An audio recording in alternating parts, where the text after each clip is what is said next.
Hello para investor lan pedagang sing dikasihi. Karo kowe sistem Guru Markets. Kita miwiti karo informasi ringkesan babagan perusahaan. Yen perlu, sampeyan bisa ngaso. Sampeyan bisa ndeleng kabeh parameter perusahaan kanthi luwih rinci. Saiki kita bakal bandingake indikator dasar utama perusahaan Sunopta, ticker STL.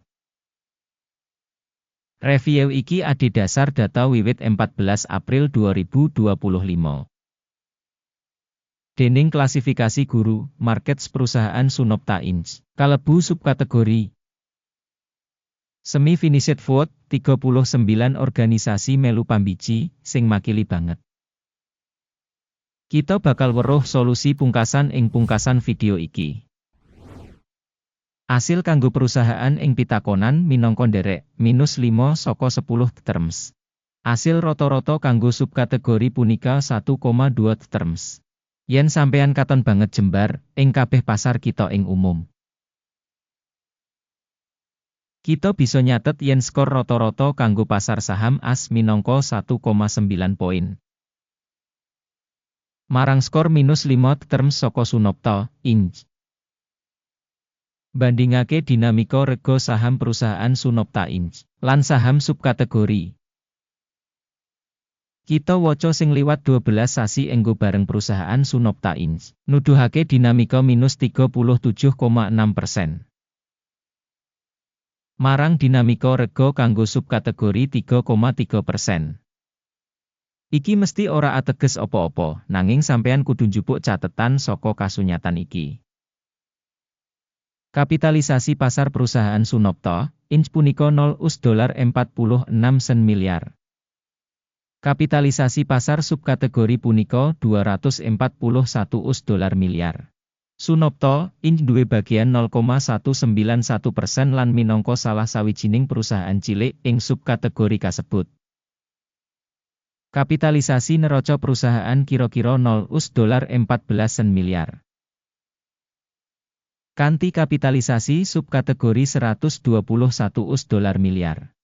Sunopta Inc. nuduhake 0,116%. Bandingake saham bursa saham lan kapitalisasi neraca, kita ndeleng ing ngisor iki. Saham dikuasani Sunopta Inc. ing subkategori nalika netepake kapitalisasi pasar saham yaiku 0,191%. Kapitalisasi neraca iku 0,116%. Iki 39% kurang saka nuduhake kapitalisasi pasar. Taksiran saham perusahaan saka pasar lan nilai buku saka subkategori ala -1 titik. Kewajiban utang perusahaan analisa jumlah kanggo $33,6 miliar.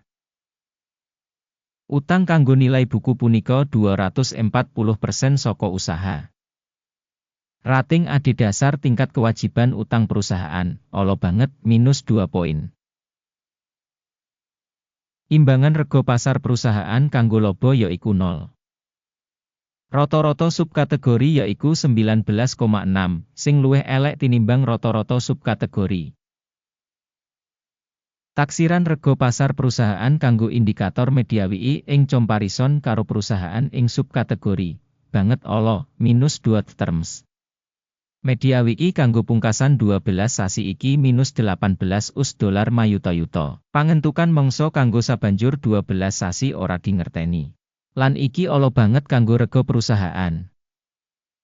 Taksiran pratandha media WI samestine ing comparison karo perusahaan ing subkategori apik 1 titik.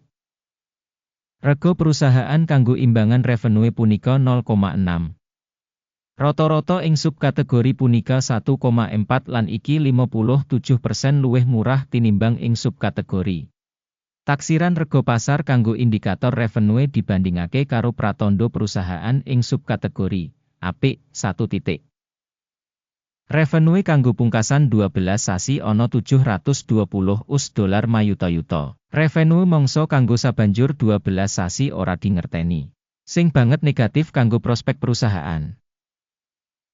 Evaluasi prakiraan indikator dodolan mangsa ngarep dibandingake karo indikator ing subkategori Olo, minus 1 poin. Wates minus 2,5%, karo rata-rata kanggo subkategori 6,9%. Prabdan antarane rata-rata subkategori lan kinerja perusahaan punika 9,4%. Penilaian marginality dibandingake karo indikator perusahaan ing subkategori, lumayan, minus 0,5 poin. Saham perusahaan saka jumlah karyawan ing subkategori punika 0,283%. Sing 48% luwih saka bagian kapitalisasi pasar. Lan kasunyatan iki nuduhake ora seimbang ing nilai pasar perusahaan Sunopta Inc. tinimbang menyang underestimation. Jumlah ibu kutha pasar kanggo saben karyawan organisasi padha karo $368.000. Lan ing subkategori ana $547.000. Prabdan antarane rata-rata subkategori lan kinerja perusahaan punika 32,7%. Taksiran jumlah ibu kutha saben pegawai dibandingake karo pratandha perusahaan ing subkategori apik 0,5 terms. Jumlah bati saben karyawan individu minus $14,300. Rata-rata kanggo subkategori punika $27,900. Lan prabdan antarane rata-rata subkategori lan kinerja perusahaan 49%. Taksiran bati saben pegawai dibandingake karo pratandha ing subkategori tolerable minus 0,5 terms. Revenue perusahaan saben pegawai individu $580.000. Ing subkategori $405.000. Prabdan antarane rata-rata subkategori lan kinerja perusahaan punika 43%. Taksiran revenue saben karyawan perusahaan dibandingake karo pratandha ing subkategori tolerable minus 0,5 poin. Volume transaksi singkat 4%, karo rata-rata kanggo subkategori 4,9%.